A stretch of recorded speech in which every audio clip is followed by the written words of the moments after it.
Guys, welcome back to Supercar Street Racing, and today we are starting another project, and that is the parts are laying right here on the table for what that is going to be, and we will tell you that here shortly on Supercar Street Racing.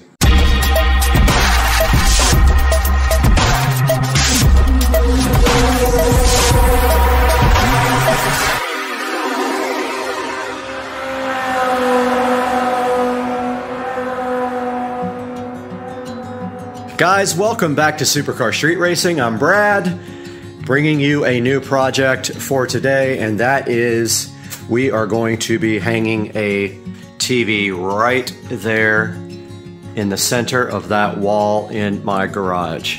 I realized the other day when I was working out here, I really need a television out here that can articulate. So I did buy an articulating mount for it. And I'll take a step back here and show you how that's going to be. We'll be able to kind of bring the TV out and tilt it this way.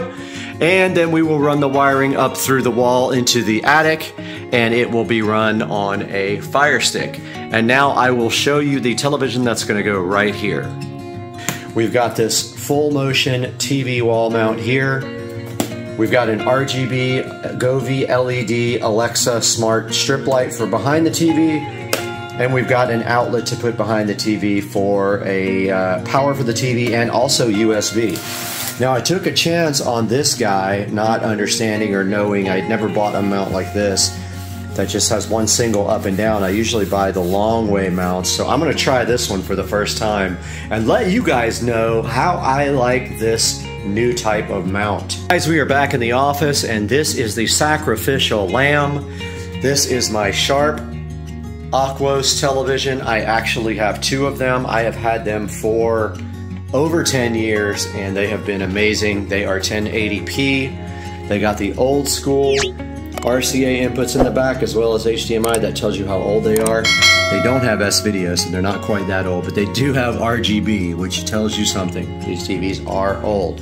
So this TV is going into the garage, and then I will get another TV out of the closet. I have plenty of them to replace this one until I get a 4K TV for this wall, which is coming up soon. Here we are in my closet. Yeah, so I have a number of televisions here that are smaller that will probably go in place of that one until I get a 4K for the wall. This is kind of my electronics overload in the closet here. You guys have never seen it, but yeah, that's the Supercar Street Racing electronic closet overload. Okay, it does tilt, so it's staying. It's right here is the tilt mechanism. It does tilt slightly. So that is the TV mount. The electrical outlet, which has USB. I'm thinking if I need any USB power behind the TV, it's convenient to plug straight in and not have to use a brick. And our Govee light strip right here. And yeah, so I'm already seeing that I might need a USB power because there's only two outlets here and I've got three things to power. And inside the Govee USB strip, this is the smart Wi-Fi strip. There's our actual strip. You know, guys, you guys know I have a lot of these already. So yeah, we can't use this to power the Govee strip. We actually have to use the adapter. But that's fine. I'll put a little multi-plug on the back there if I can.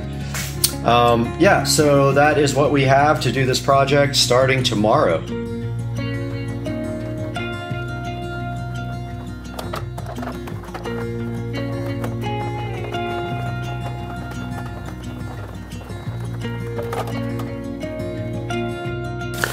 Okay, here we have the Sharp Aquos TV, and if we look at the back of it here, it has 1, 2, 3, 4 HDMIs, a bunch of RGBs, VGA, and cool that it has actually has audio out here. I think this is actually an audio input. Yeah, I think this is input, this is output. So we're actually going to run RCA cables from this to an amplifier is what I think we're going to do, or it is line out though, it's not speaker controlled. I think, it does have a headphone jack on the side, so that's what we're going to use so that we can control the audio level from an amplifier. It's going to go up through the attic And then there's gonna be an amplifier on top of these cabinets up here and a subwoofer. And then we'll feed the garage in-ceiling audio from that amplifier. So yeah, we'll use this headphone jack out here on the side. But first things first, we gotta get this mount connected and everything. So I'm gonna go grab that. Okay, we have our mount here and our little lithium-ion screwdriver and all the accessories that come with this. And so basically this is the way this works. This guy goes to the back of the TV here, like this. It literally doesn't need anything else, and then it just hangs on. It doesn't look like I need any of the little arms here or anything. It looks like it will bolt directly to this, as the mount has just the right VESA screw holes here. So this should be easier than I thought.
Okay, we got our floor condom ready, and we will be gentle in putting this on its face to remove. Still got the plastic on it, I think.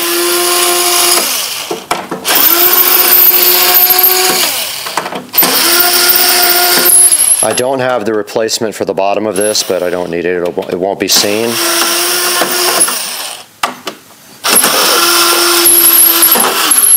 And there it is. The stand is off of the TV. Easy peasy, pumpkin squeezy.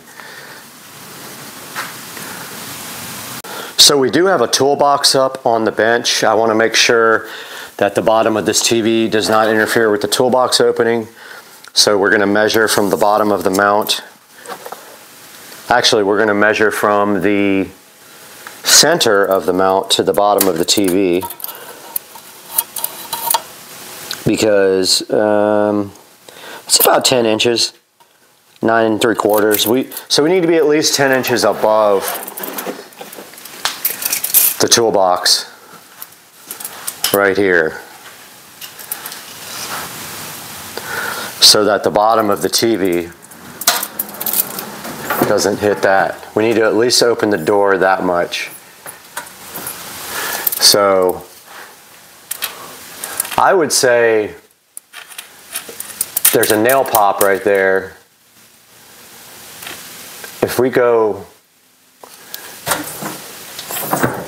just a little below that, just like right above the nail pop, then that puts 10 inches of the TV below it.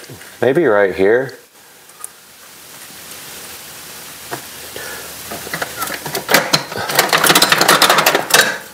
Puts the bottom of the TV somewhere down in here. Almost perfect. Right where that dot is.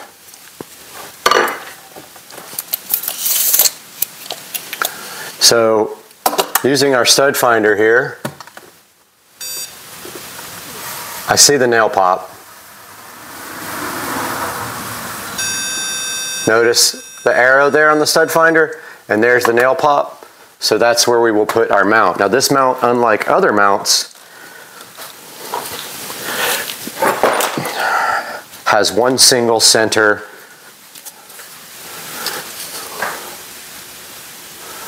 So it will actually mount like that. So that's the center. Then all we have to do is, we just need to put the center in. Then all we have to do is literally level by going left to right. And that's how we get the TV centered left to right.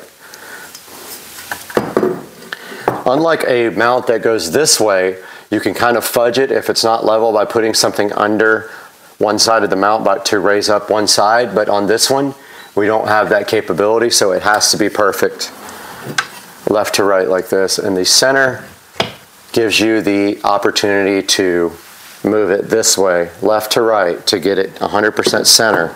And we'll do that with a level up against the edge right here. But first things first, we need to get this thing mounted, so I need to get the appropriate tools out. Okay, here's what they provide us to mount the TV. And it is just a bag full of drywall inserts and lag screws. We don't need the drywall inserts, we're going directly into a stud. We do need the lag screws. Really only need two, one for the middle and one for the top or bottom. And here's a good look at that hardware that they give you.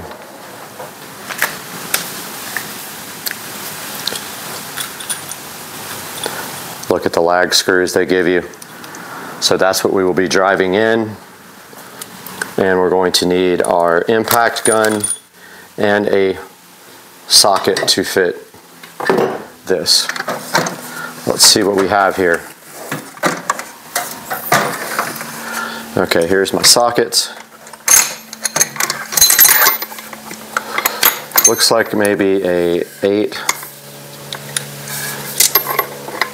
Ah, it's way bigger than an 8, it's an 11. And then we need our adapter here for the impact gun.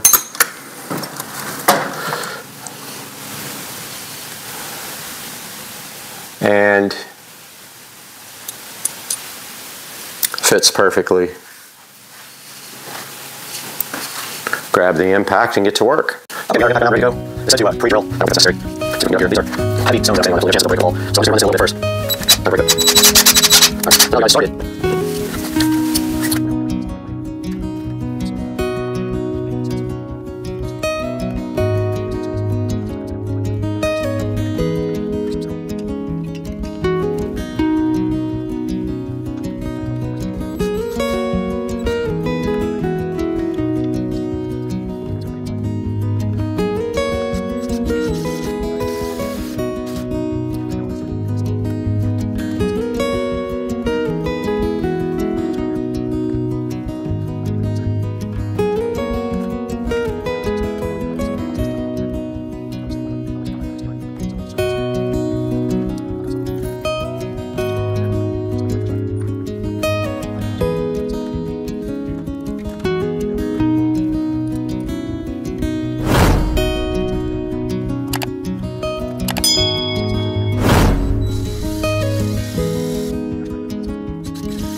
So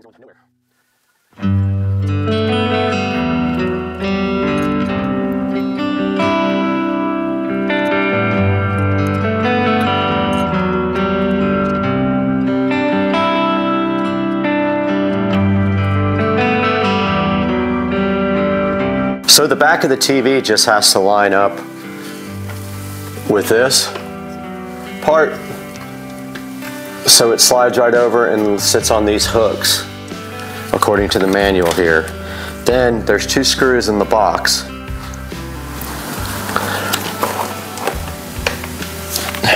that I took out that secure the TV once it's ready. However, we have to work on the TV now because we're doing RGB LED. First thing to do is prep the TV, fully clean it where the RGB strip will stick. Clean it with Windex.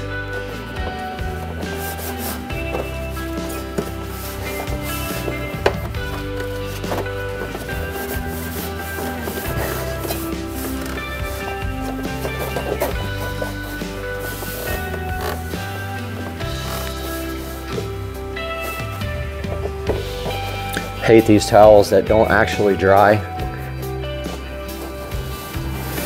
You know what I'm talking about? They don't soak up water. You run it over them, water, and nothing happens. It's like, what? Why is it a towel? Doesn't do what towels do.